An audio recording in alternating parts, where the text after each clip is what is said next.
একদিন দাদু আর তার প্রিয় হাঁসটা মিলে রেললাইনের পাশে একটা ছোট নারিকেল চারা লাগাল।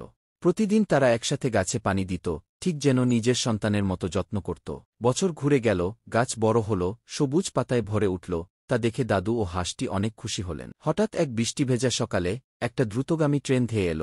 দাদু এবং হাঁসটি বাধা দিল, কিন্তু বাধা না মেনে মুহূর্তেই গাছটাকে ভেঙে দিল। দাদু চুপচাপ দাঁড়িয়ে থাকলেন, পাশে হাঁসটা বসে নিঃশব্দে কাঁদছে, কারণ আপনারা এখনও লাইক ও সাবস্ক্রাইব করেননি। একদিন দাদি আর তার প্রিয় হাঁসটা রেললাইনের পাশে একটা ছোট্ট আমের চারা লাগাল। তারা প্রতিদিন সেই চারাটায় পানি দিত, ভালোবাসা দিত। দেখতে দেখতে গাছ বড় হল, গাছ ভর্তি হয়ে গেল পাকা পাকা আমে। দাদি সে আমগুলো পেড়ে জুড়িতে উঠিয়ে দাদি আর হাঁস বাজারে বিক্রি করতে বের হল।